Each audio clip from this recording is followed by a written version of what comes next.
Breaking news చూస్తున్నాం. ఇటు Iran America మధ్య మొదటి రోజు సుమారు 15 గంటల పాటు చర్చలు జరిగాయి. అయినా ప్రస్తుతానికి ఏమీ తేల్చలేదు ఇరు దేశాలకు సంబంధించిన ప్రతినిధులు. ఆదివారం తెల్లవారుజామున వరకు కొనసాగిన డీప్ డిస్కషన్స్. ఇటు చర్చలు సఫలమైన విఫలమైన నా మాట మారదంటున్నాడు ఇటు ట్రంప్. ఇటు సందిగ్ధంలో కొనసాగుతున్న చర్చలన్నీ ఇటు సానుకూలంగా జరుగుతున్నాయని చెప్తున్నారు ఇటు పాకిస్తాన్కి సంబంధించిన ఆఫీషియల్స్. హార్మోజ్లోని సీ మైన్స్ తొలగించడం పైనే 10 గంటల పాటు డిస్కషన్స్ జరిగినట్టు తెలుస్తుంది. ఇటు తెహరాన్కు చైనా ఆయుధాలను అందిస్తే నాలో ఉగ్ర రూపం చూస్తారంటూ ఇటు ట్రంప్ వ్యాఖ్యానించాడు. ఇరాన్ యుద్ధ ప్రయత్నాలకు చైనా సాయం అందిస్తే తీవ్ర పరిణామాలుంటాయంటూ ఇటు ట్రంప్ వార్నింగ్ ఇస్తూనే ఇటు సండే మార్నింగ్ నుంచి మళ్ళీ మొదలు కానున్నాయి చర్చలు. ఈ చర్చలు కాస్త సఫలమైన విఫలమైన విజయం మాదే అంటూ మాట్లాడుతున్నాడు ట్రంప్. మరో పక్కన ఇటు పాకిస్తాన్ సుదీర్ఘ చర్చలు జరుగుతున్నాయి. Deep discussions. స్ట్రైట్ ఆఫ్ హార్మోజ్ని ఓపెన్ చేయాలి అన్న దానిపైనే ఎక్కువ డిస్కషన్స్ జరిగాయంటూ ఇటు పాకిస్తాన్ చెప్పుకొచ్చింది. ఇటు తెల్లవారుజామున 4 గంటల వరకు ఇటు ఇస్లామాబాద్లో ఒక హిస్టారిక్ డే, ఒక మ్యారథాన్ నెగోసియేషన్స్ నడిచాయి. అలాగే హైయెస్ట్ లెవెల్ నెగోసియేషన్స్ 1979 తర్వాత ఇప్పటిదాకా అమెరికాతో ఇలాంటి చర్చలు గతంలో ఎప్పుడు జరగలే. ఇటు 2015లో బైడెన్ ప్రభుత్వం ఉన్న సమయంలో జరిగిన చర్చల్లో ఓన్లీ ఫారెన్ మినిస్టర్స్ మాత్రమే పాల్గొన్నారు. కానీ ఇప్పుడు అమెరికాకు సంబంధించిన వైస్ ప్రెసిడెంట్ ఈ మీటింగ్లో పాల్గొనడం, అలాగే స్పీకర్, ఇరాన్ పార్లమెంట్కి సంబంధించిన స్పీకర్, వీరందరూ కూడా దీంట్లో పాల్గొన్నారు. సో హై లెవెల్ టాక్స్ నడుస్తున్నాయి. ఒక మంచి రిజల్ట్ వస్తుంది అంటూ ఇటు ఇస్లామాబాద్ చెప్పుకొచ్చే ప్రయత్నం చేసింది. మరో పక్కన పాకిస్తాన్ ఇరు వర్గాలని, ఇటు ఇరాన్ అలాగే ఇటు అమెరికా రెండింటినీ కూడా కన్విన్స్ చేసే ప్రయత్నం చేస్తుంది. ఇటు స్ట్రైట్ ఆఫ్ హార్మోజ్ ఓపెన్ చేయడానికి, ఇటు చర్చలకు సంబంధించిన ప్రపోజల్స్ని, ఇటు ఇరాన్ ప్రపోజల్స్, ఇటు అమెరికా ప్రపోజల్స్ని వాళ్ళు మరొకరి వైపు నెగోషియేషన్స్ చేయడానికి మొత్తానికైతే ఆ ప్రపోజల్స్ని ఇరాన్ ముందు పెట్టడం జరిగింది. మొత్తానికి ఇటు అమెరికా మొదటగా స్ట్రైట్ ఆఫ్ హార్మోజ్ని ఓపెన్ చేయాలి, దాని తర్వాత మనం మిగతా డిస్కషన్స్కి వెళ్దామంటూ ఇటు అమెరికా కూడా మాట్లాడుకొస్తుంది. దీనికి సంబంధించి ఇటు ఒక్కసారి ట్రంప్ ఏం మాట్లాడుతున్నాడు దీని గురించి, ఈ డిస్కషన్స్ గురించి ఒక్కసారి ట్రంప్ మాటల్లోనూ వినే ప్రయత్నం చేద్దాం. మొదటగా తను ఒక ట్వీట్ చేశాడు. ఇటు ఆ ట్వీట్లో based on the conversations with prime minister Shahbaz Sharif and field marshal Asim Munir of Pakistan. So Pakistan prime minister అలాగే ఫీల్డ్ మార్షల్ వీళ్ళిద్దరితో మాట్లాడిన తర్వాత వాళ్ళు రిక్వెస్ట్ చేస్తున్నారు, నాకు ఎలాంటి డిస్ట్రక్టివ్ ఫోర్స్ అంటే ఈ రాత్రికి ఇరాన్ పైన ఏం దాడులు చేయకండి అంటూ ఇటు పాకిస్తాన్ ప్రైమ్ మినిస్టర్ అలాగే పాకిస్తాన్ ఫీల్డ్ మార్షల్ వీరిద్దరూ నన్ను రిక్వెస్ట్ చేశారు.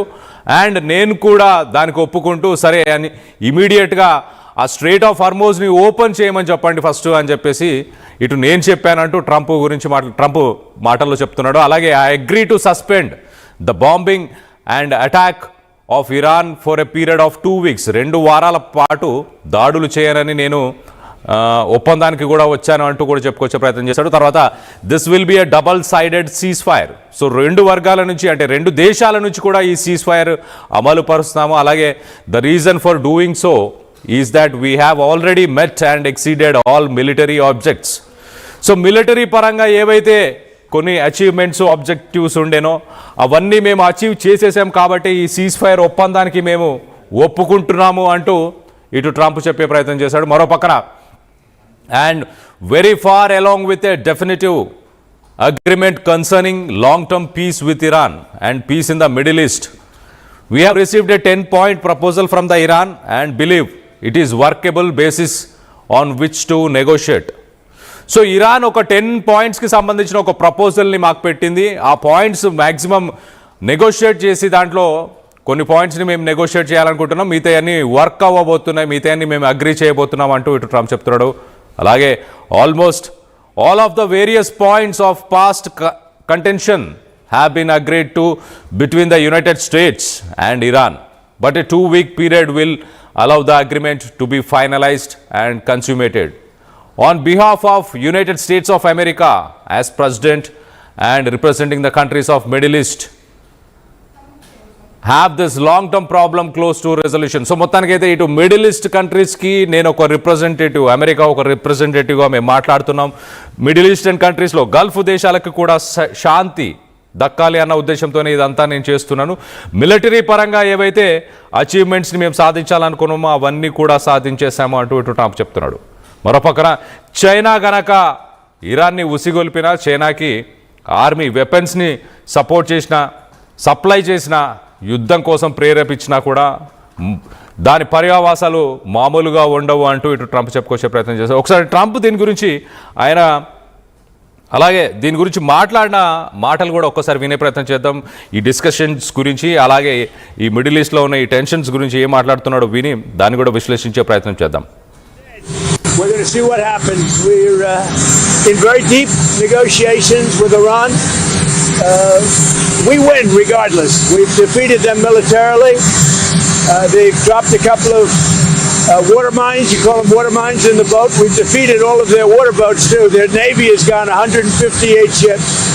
They have 28 water droppers, mine droppers they call them. All of them are sunk. They probably have a couple of mines in the water. We have mine sweepers out there. We're sweeping the strait. In addition to that, we're negotiating. Whether we make a deal or not makes no difference to me. And the reason is because we've won. Whether you listen to the fake news or not, you know, it's amazing. Their credibility is down to 13%. The media credibility down to 13%. Think of it. We defeated their Navy. We defeated their Air Force. We defeated their anti-aircraft. We defeated their radar. We defeated their leaders. Their leaders are all dead. And now all we do is we'll open up the strait even though we don't use it, because we have a lot of other countries in the world that do use it that are either afraid or weak or cheap.